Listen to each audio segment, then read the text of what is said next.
ध्यान की गहराई में शरीर में झटके, जर्क्स या वाइब्रेशंस लगना एक बहुत ही सामान्य और सकारात्मक संकेत है। आध्यात्मिक और वैज्ञानिक दोनों ही दृष्टिकोण से इसे एक अच्छी प्रगति माना जाता है। इसे आप इस तरह समझ सकते हैं। 1. आध्यात्मिक दृष्टिकोण, ऊर्जा का प्रवाह। ऊर्जा के मार्ग में रुकावटें दूर होना।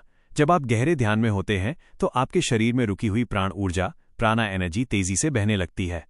यदि शरीर के किसी हिस्से में ऊर्जा का ब्लॉकेज होता है तो ऊर्जा वहां टकराती है, जिससे शरीर में अचानक झटका महसूस होता है। जैसे ही वो मार्ग साफ हो जाता है, झटके बंद हो जाते हैं। कुंडलिनी या चक्रों का सक्रिय होना। ध्यान की गहरी अवस्था में निचले चक्रों की ऊर्जा ऊपर की ओर उठने का प्रयास करती है, जिससे रीढ़ की हड्डी, स्पाइनल कॉर्ड या उसके आसपास कंपन और झटके महसूस हो सकते हैं। 2. वैज्ञानिक दृष्टिकोण, बायोलॉजिकल रीजन। गहरी शिथिलता, डीप रिलैक्सेशन।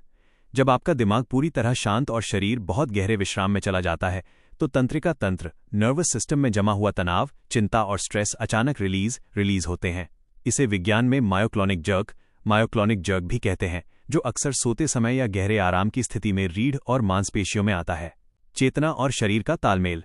जब आपका मन जागृत रहता है लेकिन शरीर सोने जैसी गहरी शांत स्थिति में पहुंच जाता है तो मस्तिष्क शरीर को ये जांचने के लिए एक छोटा सा इलेक्ट्रिक सिग्नल भेजता है कि सब ठीक है या नहीं। आपको क्या करना चाहिए? डरे नहीं, इसे स्वीकार करें। ये झटके इस बात का सबूत हैं कि आपका ध्यान सही दिशा में जा रहा है और आप गहरी अवस्था में उतर रहे हैं। इससे डरकर ध्यान छोड़े नहीं। दृष्टा भाव रखें। जब झटका लगे तो केवल उसके प्रति जागरूक रहें, न तो उससे घबराएं और न ही उसके बारे में बहुत ज्यादा सोचने लगें।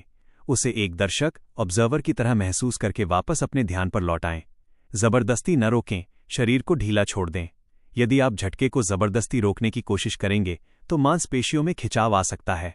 संक्षेप में, ये इस बात का संकेत है कि आपका शरीर और मन गहरे स्तर पर शुद्ध, प्यूरिफाई हो रहे हैं और आपका ध्यान गहरा हो रहा है।